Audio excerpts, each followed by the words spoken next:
நம்ம பூமி, நம்ம சூரியன், மற்ற நட்சத்திரங்கள் எல்லாம் எப்படி உருவானுச்சுன்றதுக்கான ஒரு முக்கியமான க்ளூவை இப்போ ஜேம்ஸ் வெப் டெலஸ்கோப் கண்டுபிடிச்சிருக்கு. இப்படி பிரபஞ்சம் எப்படி உருவானுச்சுன்றதை பற்றின கண்டுபிடிப்புக்கும் நம்ம பூமியில் உள்ள அமேசான் காடுகளுக்கும் ஒரு சம்பந்தம் இருக்குது. நார்மலாக நம்ம பேசும்போது யாரையாவது திட்டணும்னா அவனே கால் தூசுக்கு சமம் அப்படின்னு தூசியை ரொம்ப மட்டப்படுத்தி பேசுவோம்ல. ஆனால் இந்த வீடியோ முழுசாக பார்த்தீங்கன்னா தூசு எவ்வளோ முக்கியமானது, அது இல்லைன்னா நாமளே இல்லை அப்படின்றது உங்களுக்கு புரியும். நம்ம உடம்பு கோடிக்கணக்கான செல்களால் ஆனது. அதனால தான் செல்களை பில்டிங் பிளாக் ஆஃப் பாடி அப்படின்னு சொல்லுவாங்க. அதே மாதிரி தான் இந்த ஒட்டுமொத்த பிரபஞ்சமும் டஸ்ட்டால் ஆனது. அதனால தான் டஸ்ட்டை building block of stars planets அப்படின்னு சொல்லுவாங்க. அதாவது பிரபஞ்சம் முழுக்க தூசுகளால் ஆனது அப்படின்னு அர்த்தம்.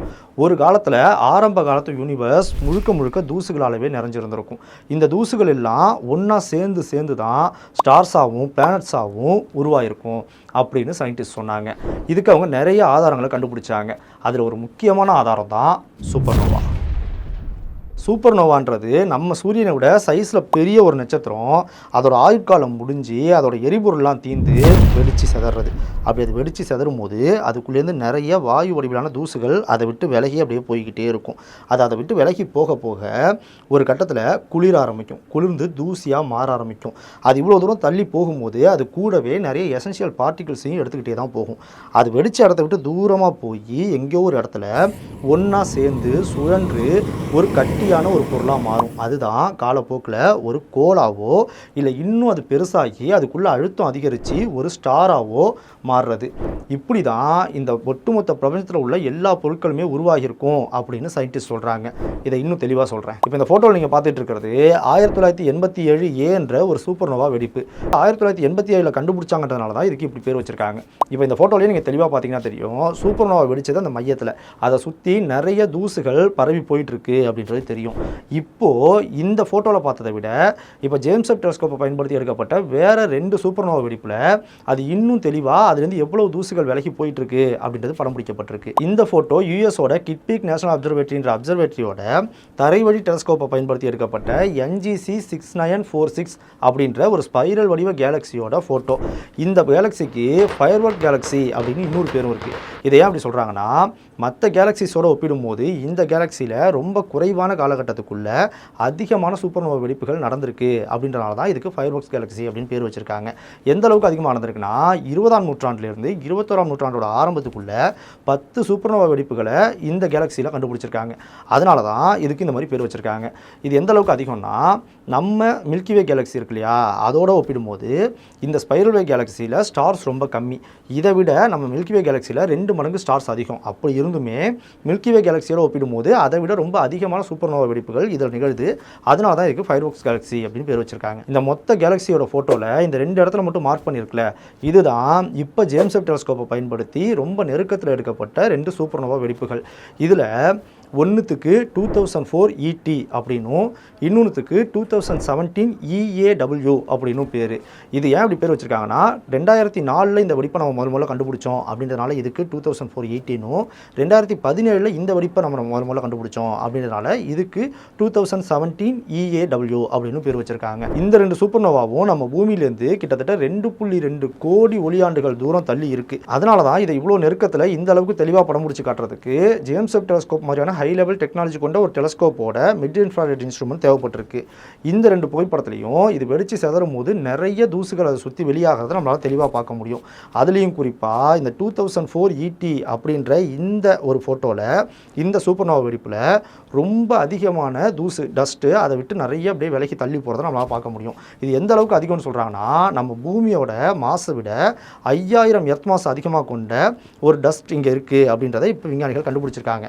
ஆனால் இது பூமியோட 5000 எர்த் மாஸ் மட்டுமே கொண்டதா இல்லை, அதை விட அதிகமான டஸ்ட் கூட இன்னும் அதை விட்டு விலகி போயிருந்திருக்கலாம். அது அங்கே உள்ள செலஸ்டியல் ஆப்ஜெக்டால் மறைக்கப்படுறதுனால நமக்கு இங்கேருந்து பார்க்கறதுக்கு அவ்வளோ தெளிவாக தெரியாமல் இருக்கலாம் அப்படின்னு சொல்லியிருக்காங்க. நான் ஏற்கனவே சொன்னேன் இல்லையா, 1987 ஏன்னு ஒரு சூப்பர்னோவா வெடிப்பை கண்டுபிடிச்சாங்கன்னு. அதுதான் நம்ம அதுக்கு முன்னாடியே அதிகமான டஸ்ட் வெளியிடுற ஒரு சூப்பர்னோவா வெடிப்பாக கண்டுபிடிச்சிருந்தோம். ஆனால் இப்போ நம்ம ஜேம்ஸ் வெப் மூலமாக இந்த 2004 ETயை கண்டுபிடிச்சதுனால அது பின்னுக்கு போய் இது முதல் இடத்துல இருக்குது. அதற்கு அடுத்தபடியாக நம்ம அதிகமான தூசு வெளியிடக்கூடிய ஒரு சூப்பர்னோவான்னு கண்டுபிடிச்சது இந்த 2017 6480 தான். நம்மள்ட்டேருந்து தூரத்தில் ஒரு சூப்பர்னோவா அப்படி வெடிக்கும் போது அதுலேருந்து வாயுக்கள் நிறைய வெளியாகி அந்த சூப்பர்னோவா வெடிப்பு நடந்த இடத்துலேருந்து தூரமாக போயிட்டே இருக்கு இல்லையா? அப்படி போகும்போது அது நடந்த இடம் வெப்பமாக இருக்கும். அதனால் அங்கே அந்த வாயுக்கள் நமக்கு தெளிவாக தெரியறதை விட சூப்பர்னோவா வெடிப்பு தெரிஞ்சிடும், அந்த வெளிச்சம் தெரிஞ்சிடும். ஆனால் அந்த வாயுக்கள் தெரியறதை விட அதை விட்டு விலகி போக போக தூசாக மாறும்னு சொன்னோம் இல்லையா? விலகி போய் அது குளிர்ந்து தூசாக மாறும்போது தான் அந்த தூசுகள் நம்ம கண்ணுக்கு தெரியும். அப்படி தெரியும் போது தான் அதை நம்மளால் இங்கேருந்து அப்சர்வ் பண்ணவே முடியும். இப்போது இந்த கண்டுபிடிப்பு மூலமாக ஆரம்ப கால பிரபஞ்சத்தில் இந்த பொருட்கள்லாம், இந்த செலஸ்டியல் ஆப்ஜெக்ட்ஸ் எல்லாமே எப்படி உருவாகியிருக்கும் அப்படின்றத நம்மளால் தெளிவாக புரிஞ்சிக்க முடியும். ஆரம்ப காலத்தில் இந்த யூனிவர்ஸ் முழுக்க அந்த பிக் பேங் நடந்ததுக்கு அப்புறமா தூசுகளாலேயே நிறைஞ்சதாக இருந்திருக்கும். அதுக்கப்புறம் ஒவ்வொரு இடத்துல அந்த தூசெல்லாம் ஒன்றா சேர்ந்து தான் இப்போ உள்ள கோள்கள், நட்சத்திரங்கள் இது எல்லாமே உருவாகியிருக்கும் அப்படின்னு விஞ்ஞானிகள் நம்புகிறாங்க. நம்மளோட சூரியன் கூட இப்படி தான் ஒரு காலத்தில் உருவாகி இருந்திருக்கும். இப்போ அங்கங்கே வெடிச்சிட்டு இருக்கிற சூப்பர்னோவா வெடிப்பால் உருவாகிற டஸ்ட்டு கூட பிரபஞ்சத்தோட ஏதோ ஒரு மூலையில் ஒரு ஸ்டாரையோ ஒரு கோளையோ உருவாக்கிக்கிட்டு தான் இருக்குது.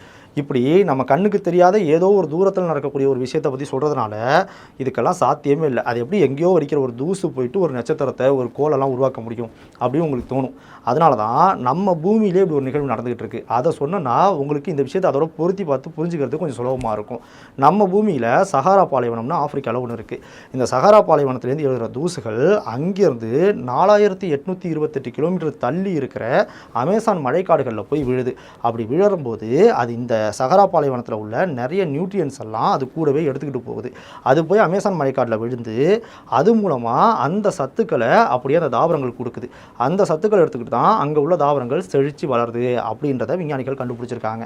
அப்படி வளர்கிற அந்த தாவரங்கள் அது ஒளிச்சேர்க்கை செஞ்சு அந்த நியூட்ரியன்ஸை எடுத்து வாழ்ந்து ஆக்சிஜனை வெளியிடுது. அந்த ஆக்சிஜனை தான் பூமியில் உள்ள பெரும்பாலான உயிரினங்கள் சுவாசிக்கிறதுக்கு பயன்படுது. உயிர்களே வாழ முடியாத வறட்சியான ஒரு கடுமையான பிரதேசமாக கருதப்படுற சஹாரா பாலைவனத்திலிருந்து எழுற தூசுகள் எங்கேயோ தூரத்தில் உள்ள உயிர்கள் செழித்து வாழக்கூடிய அமேசான் மழைக்காடுகளுக்கு உரமளிக்குது. அது செழித்து வாழ்கிறதுக்கு யூஸ் ஆகுது. அப்படின்னா ஏன் எங்கேயோ ஒரு தூரத்தில் வெடித்து செதற இறந்து போன ஒரு நட்சத்திரத்திலேருந்து வெளியாகிற தூசுகள் இன்னொரு தூரத்தில் எங்கேயோ ஒரு மூலையில் ஒரு கோளையோ இன்னொரு நட்சத்திரத்தையோ உருவாக்க முடியாது? யோசிங்க. ஏற்கனவே நம்ம ஜேம்ஸ் வெப் டெலஸ்கோப் இன்னும் நிறைய விஷயங்களை கண்டுபிடிச்சிருக்கு. அதெல்லாம் பற்றி நம்ம ஏற்கனவே போட்ட வீடியோஸ்லாம் நீங்கள் பார்க்கணுன்னா இந்த பிளேலிஸ்ட்டில் இருக்குது, பார்த்துருங்க.